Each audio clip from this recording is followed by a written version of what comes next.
नच के जावा अपने शेर प्यो दे। सुने साडे प्यो ने एक बार किसी चोर नूं कहा सी कि चोरी छड़ दे नहीं तो तेनों नत्थ पा देंगा।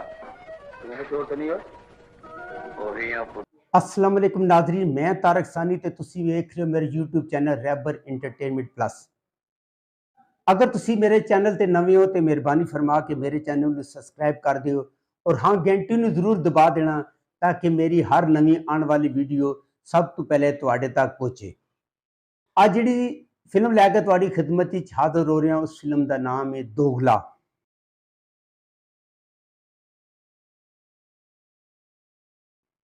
ये फिल्म 28 नवंबर 1975 रिलीज़ होने वाली एक black and white Punjabi film सी। इस फिल्म का जो टाइटल रोल सी अदाकार सुल्तान रई ने अदा किया सी। अदाकार सुल्तान रई पुत्र अपने अब्बे दियां सन चोर ना बना सी। शायद पहला बंदूक नूं देख के मैनू मुड़का आ जांदा सी। आसिया तेरे अगे 50 दुश्मन भी होन। इशरत चौधरी, अफजाल अहमद, कई थाने ते जेलां जानदियां ने।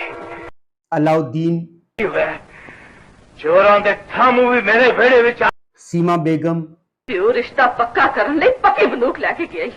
नन्ना ते मौला बख्शा आपस की गल जवानी केड़ा ते रफीक टिंगू। मेरा मशहूर हदायत सैयद रजा जैदी, फिल्मसाज उस्मान अजीज, मुसन्नफ हजीन कादरी, मौसीकी मास्टर आशिक हुसैन, गुलकार अफशां, नाइद अख्तर, मैनाज ते कैमरामैन हनीफ पट्टी।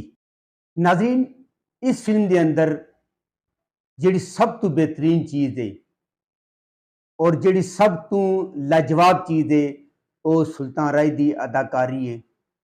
और सुल्तान राय ने इस फिल्म के अंदर मुख्तलिफ गेटअप किए और मुख्तलिफ लहजे इस्तेमाल किए और मुख्तलिफ ज़बान इस्तेमाल की है। दस्तखत करा के तेरी सारी जायदाद उहदे नाल तो मुंतकिल करा सकना, पर मैं तेरे सिर्फ इन्ना कहना से आया कि तू उहदे ते कदी भी हथ ना चुकी, नहीं तो मैं इस फिल्म के अंदर ये फिल्म तकरीबन 2 घंटे दी है, लेकिन पूरी फिल्म के अंदर सुल्तान राय ने मुच्छां इस्तेमाल कीतियां। लेकिन आखिरी जिहड़ी 20 मिनट की फिल्म है उस अचानक सुल्तान राय दियां मुच्छां गायब हो जांदियां ते वो क्लीन शेव विच हो जाता है, यानी कि मुच्छां गायब हो गई और बंदा क्लीन शेव हो गया। इस दी वजह मैंने समझ नहीं आई। अगर तुहानू वजह समझ आए तो 1 मिनट विच मैनू दस देना कि की वजह शायद मेरी समझ ना आई होवे। और नाज़रीन, फिल्म दोगला के अंदर कॉमेडी वास्ते नन्ने नू रखा गया है और नन्ने बड़ी ज़बरदस्त कॉमेडी की है। इस तो इलावा रफीक टिंगू उसने भी बड़ी ज़बरदस्त एक्टिंग का मुजाहरा किया है। नन्ने दा फिल्म विच नाम मौला बख्श हुंदा है ते वो अपनी तो छोटी उम्र की लड़की नाल शादी कर लेंदा है और बड़ी ही ज़बरदस्त कॉमेडी है। रफीक टिंगू और नन्ने का काम इस फिल्म में बड़ा शानदार है। अफजाल अहमद ने इस फिल्म में लाजवाब अदाकारी की है और बदरू का करैक्टर अदा किया है, जिहड़ा कि दोगला होंदा है और हर काम के अंदर साजिश करके दोगलेपन का मुजाहरा करता है। बाती बगाने पुत्रा ने जामो जिन्हें नथ पाई है सुल्तान राय का फिल्म नाम दारा होंदा है ते दारे दे वैलदान का करैक्टर अलाउद्दीन ते सीमा बेगम ने अदा किया है।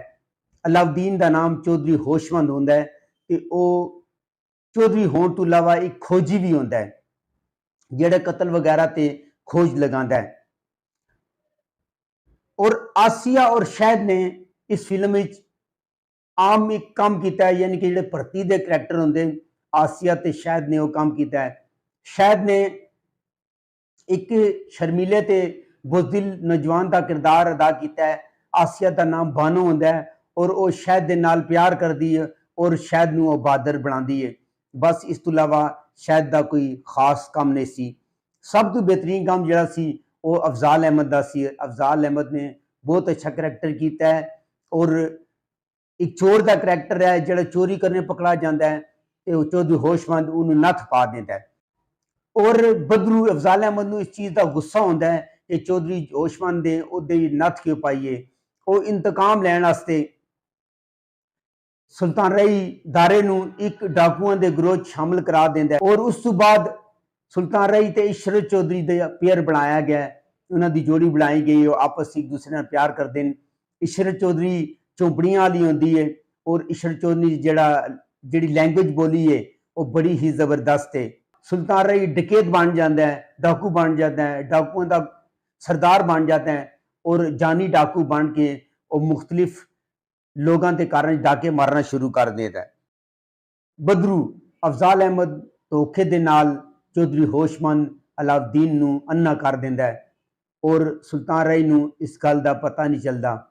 ਜੱਗੀ ਮਲਕ ਨੇ ਇਸ ਫਿਲਮ ਦੇ ਅੰਦਰ ਸ਼ਹਿਦ ਦੇ ਭਰਾ ਦਾ ਰੋਲ ਕੀਤਾ ਹੈ ਔਰ ਉਹ ਸ਼ਹਿਦ ਦੀ ਜਾਇਦਾਦ ਤੇ ਕਬਜ਼ਾ ਕਰਨਾ ਚਾਹੁੰਦਾ ਹੈ ਔਰ ਉਸ ਨੂੰ ਕਤਲ ਕਰਵਾਉਣਾ ਚਾਹੁੰਦਾ ਹੈ।